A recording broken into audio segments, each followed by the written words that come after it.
বিশ্ব যখন যুদ্ধের আগুনে জ্বলছে তখন হঠাৎ করে কেন ভারত আফ্রিকার দিকে এতটা মনোযোগ দিচ্ছে? এটা কি শুধুই মানবিক সাহায্য, নাকি এর পিছনে লুকিয়ে আছে এক গভীর সুপরিকল্পিত অর্থনৈতিক ও কূটনৈতিক চাল? আপনি কি ভেবে দেখেছেন একটা দেশের পাঠানো চাল কিভাবে ভবিষ্যতে সোনা হয়ে ফিরে আসতে পারে? বিশ্ব রাজনীতির বর্তমান পরিস্থিতি অত্যন্ত জটিল। একদিকে আমেরিকা ও ইরানের মধ্যে উত্তেজনা ক্রমশ বাড়ছে, অন্যদিকে নীরবে নিজের কৌশল সাজিয়ে নিচ্ছে ভারত। প্রশ্ন উঠছে, এই উত্তেজনার মাঝেই কি ভারত সুযোগ খুঁজে নিচ্ছে নিজের অবস্থান শক্তিশালী করার জন্য? প্রিয় দর্শক বন্ধু, আপনারা দেখছেন জঙ্গলমহল এনজিও টিভি। আপনাদের কাছে সবান্ধব নিবেদন, আপনারা অবশ্যই চ্যানেলটি সাবস্ক্রাইব করবেন। ঠিক এই সময়েই আমরা দেখতে পাচ্ছি ভারতের প্রধানমন্ত্রী নরেন্দ্র মোদি আফ্রিকার দেশগুলির সঙ্গে সম্পর্ক আরও গভীর করতে শুরু করেছেন। কিন্তু কেন এখন? কেন এত তাড়াহুড়ো করে এই সম্পর্ক গড়ে তোলা হচ্ছে? এটা কি শুধুই কূটনৈতিক সৌজন্য, নাকি ভবিষ্যতের বড় কোনো পরিকল্পনার অংশ? সম্প্রতি ভারতের পক্ষ থেকে পশ্চিম আফ্রিকার দেশ বুর্কিনা ফাসোতে 1000 মেট্রিক টন চাল পাঠানো হয়েছে। প্রথম দেখায় এটি নিছক মানবিক সাহায্য বলেই মনে হতে পারে, কিন্তু প্রশ্ন হচ্ছে, ভারত কি শুধুই সাহায্য করছে, নাকি এর পেছনে লুকিয়ে আছে এক গিভ অ্যান্ড টেক কৌশল? বুর্কিনা ফাসো এমন একটি দেশ যা বর্তমানে অর্থনৈতিক সংকটের মধ্যে দিয়ে যাচ্ছে, কিন্তু একই সঙ্গে এটি খনিজ সম্পদে অত্যন্ত সমৃদ্ধ, বিশেষ করে সোনা উৎপাদনে। তাহলে কি ভারতের এই চাল পাঠানোর সিদ্ধান্তের পেছনে সোনার হিসাব লুকিয়ে আছে? বিশেষজ্ঞরা বলছেন, ভবিষ্যতে সস্তায় সোনা পাওয়ার রাস্তা তৈরি করতেই এই কূটনৈতিক পদক্ষেপ নেওয়া হয়েছে।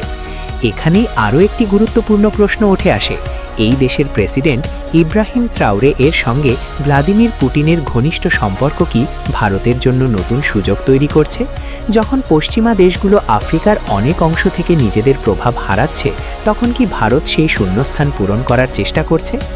এই পুরো ঘটনায় রাশিয়ার ভূমিকা কি? যদি বুর্কিনা ফাসো রাশিয়ার ঘনিষ্ঠ হয়, তাহলে সেখানে ভারতের উপস্থিতি কি রাশিয়ার সঙ্গেও একটি নতুন সমীকরণ তৈরি করছে? অর্থাৎ ভারত কি এক ঢিলে দুই পাখি মারার চেষ্টা করছে, আফ্রিকার সঙ্গে সম্পর্ক মজবুত করা এবং রাশিয়ার সঙ্গে কৌশলগত ভারসাম্য বজায় রাখা? এখন আরেকটি বড় প্রশ্ন, এই পদক্ষেপ কি হঠাৎ নেওয়া হয়েছে, নাকি অনেক আগে থেকেই পরিকল্পনা করা হচ্ছিল? মনে করুন, G20 এর বৈঠকে আফ্রিকান ইউনিয়নকে স্থায়ী সদস্য করার জন্য ভারতই সবচেয়ে বড় ভূমিকা নিয়েছিল। তাহলে কি তখন থেকেই আফ্রিকার সঙ্গে গভীর সম্পর্ক গড়ে তোলার ভিত্তি তৈরি হচ্ছিল? এই ঘটনাগুলো একসঙ্গে জুড়ে দেখলে কি বোঝা যায় না যে ভারত ধীরে ধীরে একটি বড় কূটনৈতিক খেলা খেলছে? একদিকে আন্তর্জাতিক মঞ্চে আফ্রিকার গুরুত্ব বাড়িয়ে দিচ্ছে, অন্যদিকে সেই আফ্রিকার সঙ্গে নিজের অর্থনৈতিক সম্পর্ক মজবুত করছে। এখন প্রশ্ন হচ্ছে, পশ্চিমা দেশগুলো কি এই পরিবর্তন লক্ষ্য করছে? তারা কি বুঝতে পারছে যে আফ্রিকায় তাদের প্রভাব কমছে এবং ভারত সেই জায়গা দখল করছে? যদি তা হয়, তাহলে ভবিষ্যতে কি নতুন কোনো ভূরাজনৈতিক সংঘাত তৈরি হতে পারে? এই ধারাবাহিকতায় আমরা দেখতে পাই, ভারত শুধু বুর্কিনা ফাসোতেই থেমে থাকেনি। পশ্চিম আফ্রিকার আরেকটি দেশ সিয়েরা লিওনেও সমপরিমাণ চাল পাঠানো হয়েছে। প্রশ্ন উঠছে, কেন একই সময়ে একাধিক আফ্রিকান দেশে এই সাহায্য? সিয়েরা লিওন বিশ্বের অন্যতম বড় হীরা উৎপাদনকারী দেশ। তাহলে কি ভারতের লক্ষ্য শুধু সোনা নয়, হীরার বাজারেও নিজের দখল আরও মজবুত করা? ভারতের সুরাট শহরকে বলা হয় বিশ্বের হীরা প্রসেসিংয়ের কেন্দ্র। তাহলে কি আফ্রিকা থেকে কাঁচা হীরা এনে ভারতে প্রসেস করে বিশ্ববাজারে আরও বড় দাপট দেখানোর পরিকল্পনা চলছে?